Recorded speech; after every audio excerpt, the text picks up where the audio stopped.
자, 우리가 이제 수사 방법을 배워야 되는데, 이제 수사하는 방법에는 두 가지가 있어요.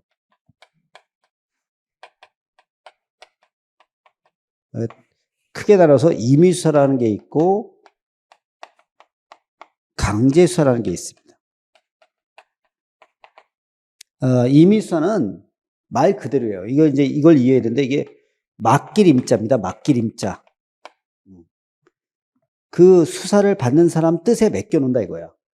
야, 너 좀 수사하고 싶은데 너 어떻게 생각하니? 그럼 얘가 싫어. 그럼 못하는 거예요.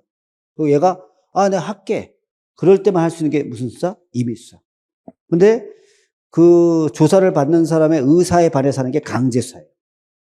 자, 그러면 어느 게 인권 침해가 더 클까요?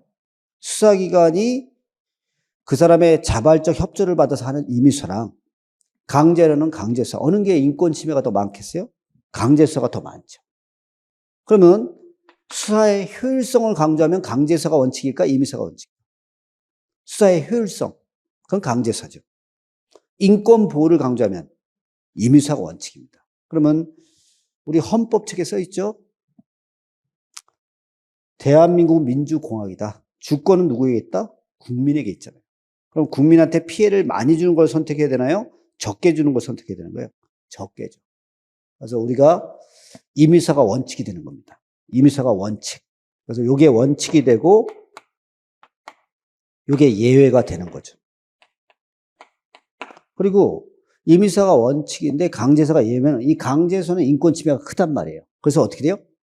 법의 규정이 꼭 있어야 돼요. 우리가 헌법 37조 2항에서 국민의 자유와 권리를 제한하려면 법률의 규정이 있어야 되잖아요. 그래서 이것 때문에 강제수사는 법의 규정이 있어야 됩니다. 이걸 강제수사 법정주의라고 그래요. 강제수사 법정주의고, 그 다음에 어떻게 해요? 강제수사하려면 이게 인권 침해가 생기기 때문에 법원에 확인서를 끊어와야 돼요. 그걸 영장주의라고 그래요. 영장주의. 영장. 영장이라는 게 번역해보면 워렌티입니다. 워렌티. 그렇죠? 보증하다 이 뜻이에요. 보증서라고 생각하시면 돼요. 그 다음에 이건 비례성의 원칙을 지켜야 돼요. 다음 시간에 제가 비례성을 설명해 드릴 텐데, 일단 다음 시간에 비례성을 합시다. 그렇죠? 근데 오늘은 요거를 이제 설명하겠습니다. 어떠냐면 임의수사가 원칙이고 강제수사가 예외인데, 강제수사는 법의 규정이 있어야 되고 영장이 있어야 되고 비례성의 원칙을 지켜야 돼요. 과잉금지 원칙이죠. 그러면 여기서 이제 가장 중요한 게 뭐냐면, 그러면 어느 게 임의수사고 어느 게 강제수사냐, 이걸 구별할 수 있어야 돼요. 그렇죠? 만약에 강제수사인데 법의 규정이 없다 그러면 위법입니다. 강제수사인데 영장을 안 가져갔다 그러면 위법이에요. 이때 얻은 증거는 증거로 못 씁니다. 그래서 여기 처음 배울 때 그럼 어느 게 임의수사냐 어느 게 강제수사냐 이걸 배우는 겁니다. 그래서 그 구별 기준은 원래 학설이 여러 가지가 있어요. 그렇죠? 뭐 형식설, 실질설, 뭐 적법조차설 이런 학설들이 있는데 그거 다 필요 없고 실질설로 하시면 돼요. 실질설.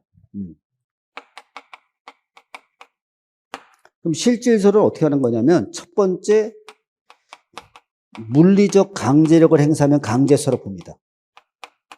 수사관이 물리적 힘을 사용하거나 이러면 강제수사예요. 그리고 플러스 두 번째 심리적 강제력. 심리적 강제력이 뭐예요? 법적 의무를 부과하는 거예요.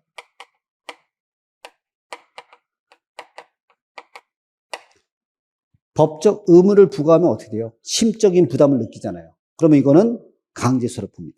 더 나아가서 세 번째, 법익 침해 있는 경우도 강제수사로 봐요. 이 셋 중에 하나라도 걸리면 강제수사입니다.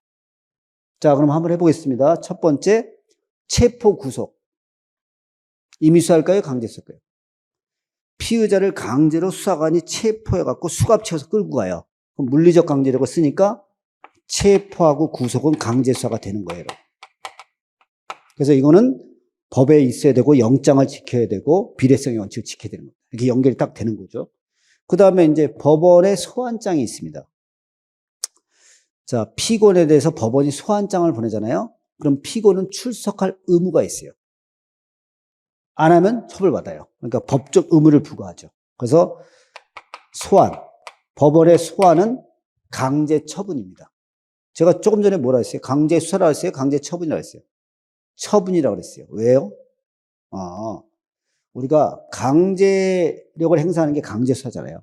근데 그 강제력을 행사하는 것 중에 법원만 하는 게 있어요. 그러면 그건 법원의 강제처분이라고 그래요. 수사기관이 하는 강제처분은 강제수사라고 표현하는 거예요. 본질은 똑같은데. 그럼 이거는 소환은 법원만 할 수 있어요. 그래서 강제처분이에요. 근데 선생님, 뉴스 시간에 보면 검찰청에서도 소환한다는 얘기가 나오는데요. 그건 표현을 잘못한 겁니다. 수사기관은 출석 요구예요. 법조문에 출석 요구로 돼 있는데 검찰에서 법원의 그 권한을 쓰는 것처럼 속이는 거지. 소환했다. 아닙니다. 출석 요구예요. 정확한 표현은 소환은 이건 법원만 할 수 있어요. 그다음에 법익 침해에 있으면 강제수사입니다. 그럼 미국에서 이제 실제 있었던 일을 갖고 한번 보는 거예요. 이게 임의수사인지 강제수사인지. 자, 어떤 게 있었냐면 그 A라는 사람이 자, 미국이니까 자, 미국의 A주에서 케네디가 이제 B주에 있는 누가 좋지? 오바마한테 전화를 거는 거예요. 미국 사람이니까. 근데 얘가 이제 공중전화로 건 거예요. 근데 공중전화 거는데 이걸 FBI가 도청한 거예요. 도청한 겁니다. 근데 문제는 영장을 안 가져갔어요. 그러면 이때 얻은 도청한 자료를 증거로 쓸 수 있느냐, 이게 이제 논점이에요. 자, 그럼 원리가 어떻게 되는 거냐면 만약에 이 강제수사라 그러면 영장이 있어야 돼요. 영장이 없으니까 위법이에요. 이때 얻은 증거는 증거로 못 씁니다. 그럼 얘 무죄로 걸어나가는 거예요. 근데 이걸 임의수사라고 보면 영장 필요 없어요. 그러면 이거는 위법이 아니에요. 증거로 쓰는 거예요. 얘 유죄예요. 아주 중요하죠. 그렇죠? 자, 그러면 이제 이 변호사는 뭐라 그래요? 변호사는 이건 강제수사라고 주장하는 거예요.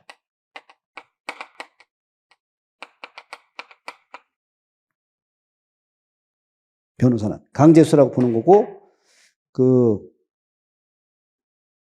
검사는 뭐라 그래요? 임의수사라고 보는 거예요.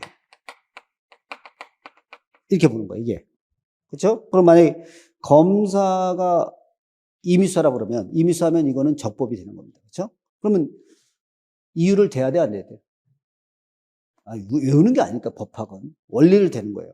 그러면 검사가 임의수사라고 한다 이거예요. 그렇죠? 그럼 왜 그러냐? 그럼 판사가 묻는 거죠. 야, 검사 이게 왜 임의수사야? 한번 얘기해봐. 그러니까 자 봐라. 자, 이제 검사 얘기가 아주 설득력이 있어요. 자, 그럼 우리가 도청을 할 때 두 가지가 있습니다. 와이어 태핑이라는 게 있고 이브즈 드로핑이라는 게 있습니다. 그렇죠? 와이어 태핑은 그냥 그 말 그대로예요. 이렇게 전화선을 이렇게 타고 있잖아요. 구리선이 있어요. 구리선, 전화선. 그럼 전화선을 이렇게 까요. 그래갖고 여기다가 이렇게 구리선을 걸어갖고 빼돌리는 거예요. 그럼 이거는 옛날부터 강제수사했어요. 왜냐? 자, 보세요. 여러분, 어떤 집으로, 자, A의 집으로 이렇게 수도관이 이렇게 들어와요. 그럼 이렇게 물이 들어오죠? 근데 이걸 딱 잘라갖고 물을 끌어다 써요. 그럼 소유권 침해 있나요? 없나요? 있어요. 그래서 똑같이 이론을 구성하는 거예요. 전화선을 타고 정보가 들어간다, 안 들어간다? 들어가는데 이걸 까갖고 여기서 빼돌렸으니까 이것도 강제수다. 그래서 이거는 전부 다 강제수예요. 근데 이거는 이제 엿듣는 거지. 이브즈 드로핑이에요. 근데 검사가 이거는 임의수사라고 주장해요. 왜 그러냐? 그러니까 검사 얘기가 아주 설득력이 있어요. 자, 어떠냐? 자, 보세요. 어떤 여자가 집 안에서, 자기 집 안에서 옷을 갈아입어요. 옷을 홀딱 벗고 갈아입어요. 그럼 내가 그 여자 옷 갈아입는 걸 봤어요. 그러면 사생활 침해 있는 건가요? 없는 건가요? 있죠. 이게 헷갈리면 안 돼요. 사생활 침해 있는 거죠? 이건 누구나 인정해요. 근데 두 번째, 자, 내가 이제 퇴근하려고 노량진역에 이렇게 서 있어요. 담배 하나 입에 물고, 요새는 담배 못 피죠? 근데 담배 하나 딱 입에 물고 있는데 갑자기 여자애가 앞에서 막 옷을 막 벗어요. 막 벗어요. 막 뛰어와요, 내 쪽으로. 합격! 말해서 뛰어와요. 그 내가 담배 들고 있다 뚝 떨어져서 놀래갖고. 그럼 그 다음에 제가 어떻게 할 것 같아요? 주머니에서 돈을 꺼내겠죠. 그래서 10,000원짜리 한번 쥐어주면서 한 바퀴만 더 뛰어봐. 그랬고 막 뛰는 거 봤어요. 그래서 내가 그 여자의 알몸을 봤어요. 자, 사생활 침해 있나요? 없나요? 아니, 그 여자가 길거리에서 옷 벗고 뛰는 걸 내가 봤단 말이에요. 그럼 내가 그 여자 사생활 침해한 거야? 그 여자가 내 사생활을 침해한 거야? 그 여자가 나 침해한 거지. 내 꿈속에 계속 나올 거 아니야. 자, 그러니까 보시면 이 검사 얘기가 그거야. 공개된 장소는, 자, 노량진 역이에요. 거기서 그 여자가 옷 벗는 건 사생활이다, 아니다? 아니죠. 공개된 장소에는 사생활이라는 게 있을 수가 없잖아요. 그러니까 그 여자가 알몸으로 뛰는 걸 본 건 사생활 침해가 없다는 거야. 공개된 장소니까. 그럼 여기가 어디다? 공중전화 박스다. 길거리에 공중전화 박스다. 그러면 공개된 장소 아니냐. 그럼 공개된 장소는 사생활이 있다, 없다? 없다. 그래서 이거 엿듣는 건 사생활 침해다, 아니다? 아니다. 이해 갑니까? 그래서 지금도 우리나라에 이 주장을 따라가는 분들이 있어요. 공개된 장소에서 사진 촬영하거나 공개된 장소에서 도청하는 건 임의수사다. 이렇게 주장하는 사람들이 있어요. 설득력이 있죠. 근데 그 미국 법원이 유명한 말을 해요. 여기서. 참 얘네들 판결문 기가 막혔어요. 뭐라고 썼냐면 이런 말을 씁니다. 자, 지금 검사는 뭘 주장해? 공개된 장소냐 사적인 장소냐 이거 장소를 따지잖아. 그러니까 그 사람이 뭐냐면 사생활이란 장소에 있는 것이 아니라 그 사람 마음속에 있는 것이다. 이런 표현을 씁니다. 이게 무슨 뜻일까요? 장소가 중요한 게 아니라 의도가 중요하다는 거예요. 한번 볼게요. 내가 길거리 지나가요. 그럼 공개된 장소죠? 길거리 지나가는데 여러분들하고 딱 마주친 거예요. 근데 여러분들이 선생님 사진 한 장 찍어요. 그래서 내가 좋아요. 그리고 같이 찍었어요. 그럼 내 사생활 침해 있나요? 없나요? 없죠. 같이 찍어요. 그런데 내가 이제 하루 피곤해. 집에 빨리 가고 싶어요. 그리고 막 키우려고 가는데 갑자기 여러분들 선생님 우리 사진 한 장 찍어요. 그래서 내가 다음에 찍어요. 여기로 와요. 어디 가요?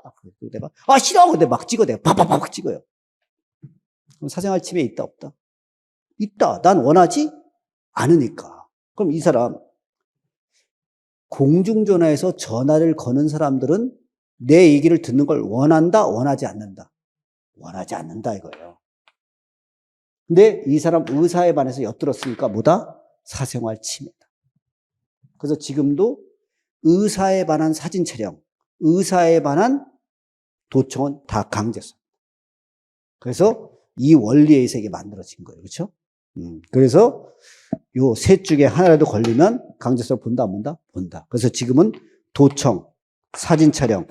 그래서 의사에 관한 도청이나 사진 촬영은 임의수사, 강제수사? 강제수사로 배웁니다. 이해할 수 있죠? 이게 이제 구별 퀴즈입니다. 수고하셨습니다.